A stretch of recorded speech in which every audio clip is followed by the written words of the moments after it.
آج شہید ارشد شریف صاحب کے کیس کے حوالے سے بہت زیادہ پیش رفت ہوئی ہے. یعنی وہ جو فیکٹ فائنڈنگ رپورٹ تھی وہ آج بالآخر منظر عام پہ آ گئی بہت سارے مراحل سے گزرتے ہوئے. ارشد صاحب پر تو 10 ایف آئی آر ہو گئیں لیکن بالآخر آج ان کے مقدمے ان کے قتل کی بھی ایف آئی آر ہو گئی. یہ الگ بات ہے کہ وہ ایف آئی آر بھی شہید کی والدہ خود کہتی رہی, لٹرلی چیخ کے بار بار کہتی رہی کہ ایف آئی آر میں درج کراؤں گی, لیکن یہ ان کو نہیں دیا گیا اور ان کی والدہ کی مدیت میں ایف آئی آر درج نہیں ہوئی. لیکن بہرحال ڈیولپمنٹ آج یہ بھی کہ وہ ایف آئی آر بھی درج ہو گئی. سپریم کورٹ آف پاکستان نے سو موٹو لے لیا. سپریم کورٹ آف پاکستان میں آج سماعت بھی ہو گئی. تو یہ ساری کی ساری پیش رفت آج ہوئی ہے. اب اس رپورٹ میں کیا لکھا ہے, سماعت میں آج کیا ہوا, کیا یہ سب کچھ اس معاملے کو کسی ایسی طرف لے کے جائے گا کہ جس کو ہم کہہ سکیں کہ ہاں یہ نتیجہ خیز ہے, یا یہ سارا کچھ جو ہو رہا ہے وہ الٹیمیٹلی ایک رسمی کارروائی ثابت ہوگی. اس سب پہ ہم بات کریں گے. ہمارے اسلام آباد آفس میں اے آر جو سارے نامی گرامی لوگ ہیں وہ ہمارے ساتھ ہیں.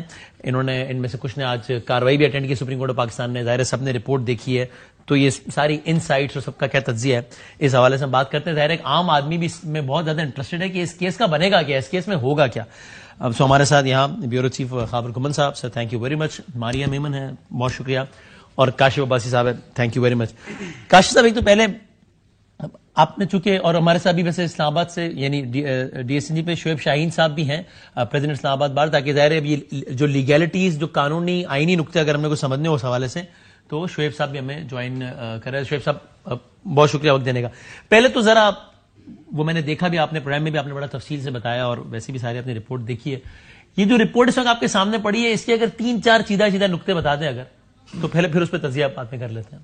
دیکھیں اس رپورٹ کا سب سے پہلے جو خلاصہ اگر آپ کریں تو یہ ہے کہ وہ یہ تو کہہ رہے ہیں کہ کیا ہوا, یہ نہیں بتا رہے کہ کس نے کیا.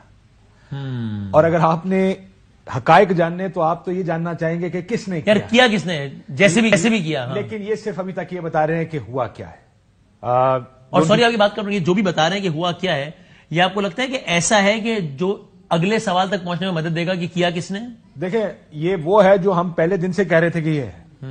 جب کہتے تھے کہ ارشد شریف کی جان کو خطرہ نہیں ہے تو ہم کیا کہتے تھے کہ اس کے اوپر 16 ایف آئی آر کس نے کٹائیں. یہاں پر پہلی فائنڈنگ انہوں نے لکھی ہے, compelling reasons for Arshad Sharif to leave Pakistan because of criminal cases registered against him. یعنی اسی رپورٹ میں پہلی فائنڈنگ ہے ان کی کہ اس کے اوپر کرمنل کیسز کیے گئے جس کی وجہ سے پاکستان چھوڑ کر گیا. جو ہم کہتے تھے, جو پریس کانفرنسیں پنڈی میں ہوئی یا اسلام آباد میں ہوئی جس میں بار بار یہ کہا گیا ارشد کی جان کو کوئی خطرہ نہیں تھا. دوسرا ہم یہ کہتے تھے کہ جب کہا گیا کہ ارشد کو دبئی سے نکلوایا نہیں گیا, اس کا ویزا ختم ہو گیا تھا. دوسرا نقطہ یہ کہتا ہے it is most likely that Arshad was compelled to leave by UAE authorities. یعنی اس کو this is an official word now کہ دبئی سے UAE authorities نے نکلوایا اس کو وہاں سے. کس نے نکلوایا اس کا بھی جواب نہیں ہے.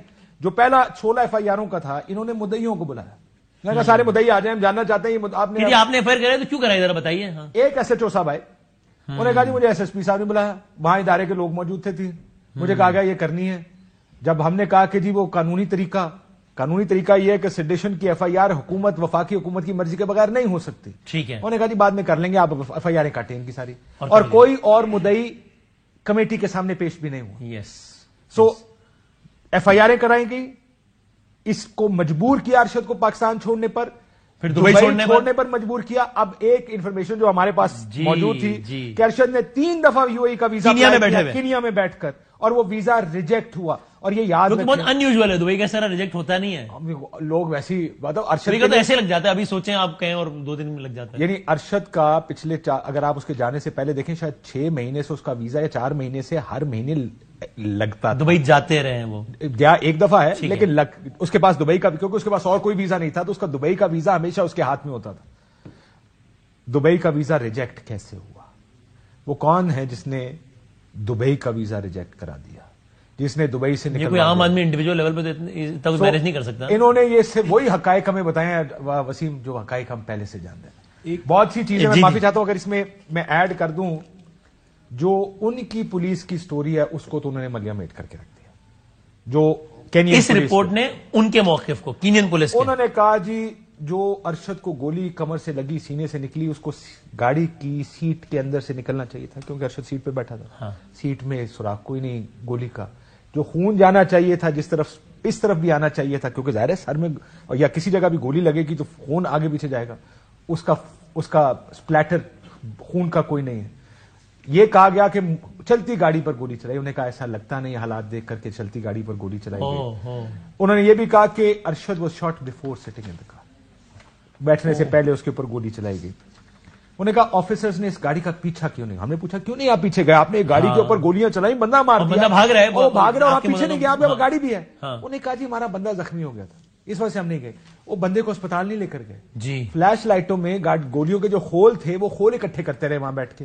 سو انہوں نے کہا کہ ہر کہانی میں پولیس کی کنیا کی جھول ہے, لوپ ہولز ہے, یہ کہانی بنائی گئی ہے, اس کو تو انہوں نے ملیا میٹ کر دیا. لیکن جو حقائق انہوں نے اس میں سامنے رکھے ہیں, جو پاکستانی اور دبئی سائڈ آف سٹوریز ہے, اس پہ انہوں نے یہ نہیں بتایا کہ کیا کس نے. خاور صاحب کچھ آپ ایڈ کرنا چاہتے ہیں؟ 2 اہم فیکٹ. ہاں, جو کینین پولیس یہ کہتی ہے کہ ان کا ایک بندہ زخمی ہوا. جی جی, ہماری فیکٹ فائنڈنگ کمیٹی کہتی ہے ہم نے بارہا ریکویسٹ کی کینین پولیس سے, ان کی ٹاپ اتھارٹی سے کہ ہمیں ملا دیں. انہوں نے کہا جی وہ بیمار ہے, اس کا علاج ہونا, ہم آپ سے ملاقات نہیں کروا سکتے. لہٰذا یعنی اس کمیٹی نے دیکھا نہیں وہ بندہ, ہماری فیکٹ فائنڈنگ جو ان کے مطابق زخمی ہوا ہے, وہ زخمی جو بندہ ہے وہ نہیں دیکھا. اور دوسرا سب سے اہم فیکٹ اگر اس کا پتہ چل جائے, وہ کمیٹی کہتی ہے انفارچونیٹلی وی کوڈنٹ ویریفائی.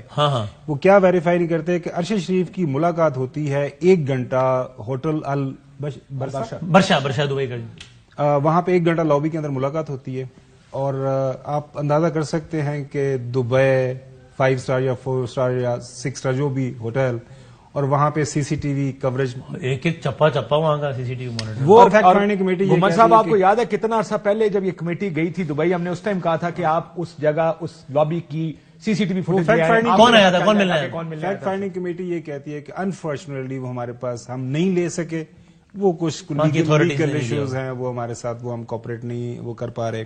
اب کیا حکومت پاکستان نے, یہ فیکٹ فائنڈنگ کمیٹی نے کیا یو اے گورنمنٹ کو کسی لیول کے اوپر لکھا کہ ہمیں وہ اگر وہ فوٹیج مل جائے نا تو آپ کو پھر سارے کنیکشن مل جائیں گے کہ وہ کون شخص تھا جو ملا تھا, پھر اس سے آپ سیرا پکڑتے جائیں, پھر آپ کو ساری چیز سمجھ آ جائیں گی. اصل مسئلہ یہ ہے کہ ارشد شریف اپنے آپ کو اگر محفوظ تصور کر رہا تھا دبئی کے اندر, یو اے کے اندر, تو وہاں سے جب وہ نکلا تو وہ کون تھا جو, اور کینیا اب یہ پتا چل گیا کہ آفیشیل ہو گیا کہ کینیا جانے کے بعد بھی انہوں نے 1 سے زیادہ اٹمپٹس کی کہ دبئی واپس آ جائیں, اور دبئی کا ویزا نہیں ملا, وچ از اگین سو انیوژل, جو کہ عام طور پہ دبئی کا ویزا کوئی کینیڈا یا ویسے ویزے نہیں جس میں اتنے 8 مہینے لگ جاتے ہیں. اس میں ایک چیز ایڈ کر دوں, جب ارشد زندہ تھا 16 FIR تھی جی, آج 42ویں دن سپریم کورٹ کے کہنے پر ایک FIR درج کی گئی ہے, سپریم کورٹ کے کہنے پر, اور وہ بھی مدعیت.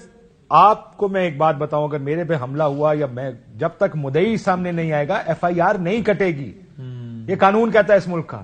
اور یہاں پر مدعی والدہ بننا چاہ رہی ہے, اور ایسے جو کہتا کہ میں نے ایسا موقع کہ ارشد شریف, ساری دنیا ارشد شریف کا وارث بننا چاہ رہی ہے, ریاست پاکستان نے اس کو لاوارث کر کے سڑک پہ اوپر پھینک دیا. جیسے کوئی سڑک کے اوپر ایک لاش ملی آپ کو لاوارث, تو کسی تھانے دار نے وہ لاش اٹھائی ہے, پوسٹ مارٹم کروایا ہے, اور جو ہے اس کا بالکل بے نام سا پرچہ آپ نے وہ کر دیا. خدا کا خوف کرے. مطلب اعتزاز احسن صاحب سے ہماری بات ہوئی آج پروگرام کے اندر, آپ مختلف ٹی وی چینلز کے اندر آپ جس سے بھی بات کریں, جس بھی قانون دان سے بات کریں, وہ خدا را اس کی والدہ سے یہ جو اس کا رائٹ ہے, بنیادی حق ہے, کیوں چھین رہے ہیں, کیا مجبوری ہے, کم از کم ہمیں سمجھ تو نہیں. یہ آپ کو کیا لگتا ہے ماریا؟ 2 باتیں میرے لیے اسٹینڈ آؤٹ کرتی ہیں. ایک تو سب سے بڑی بات ہے جو سی سی ٹی وی فوٹیج کی بات کی, 2 سی سی ٹی وی فوٹیجز کا ذکر ہے اس رپورٹ کے اندر. آبویسلی جیسے اس کی ڈیٹیل سامنے آئیں گی وہ مزید کلیئر ہو جائیں گی. ایک تو یہ جو دبئی کے اندر ملاقات, یہ لابی میں وہ سی سی ٹی وی فوٹیج حاصل کرنے کی جو کوشش کی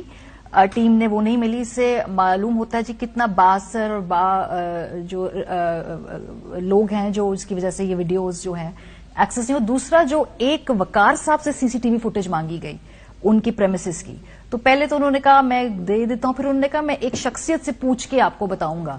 وہ جو شخصیت کا بھی اس میں ذکر کیا گیا ہے, وہ بھی جب رپورٹ اور ڈیٹیل سے سامنے آئیں گے, اہم شخصیت تھی پاکستان میں, ان سے پھر وہ بعد میں طے ہوا کہ وہ رپورٹ نہیں دی جائے گی, وہ ویڈیو نہیں دی جائے گی. سو یہ جو 2 سی سی ٹی وی فوٹیجز نہ ملنے کی جو وجوہات ہے, آئی تھنک یہ بہت کچھ ہمیں بتا رہی ہیں. لیکن یہ رپورٹ آپ کو اس معنوں میں حوصلہ افزا لگتی ہے یا حوصلہ شکن لگتی ہے کہ یہ ہمیں ان سوالات کے جوابات تک پہنچنے میں مدد دے گی جو پورے پاکستان کو چاہیے, یا نہیں دے گی؟ دیکھیں اس میں دونوں باتیں ہیں. حوصلہ افزا بات یہ ہے کہ ایک تو سب سے پہلے جو یہ نیریٹو بلڈ کرنے کی کوشش کی جا رہی تھی, جس کو میں گیس لائٹنگ کہتی ہوں, کہ ارشد کو کوئی خطرہ نہیں تھا. ایک تو وہ دھڑم سے آ کے نہیں, اچھا پہلے دن سب کو پتہ ہی تھا کہ وہ تو سفید جھوٹے, لیکن آفیشیل ہو گیا.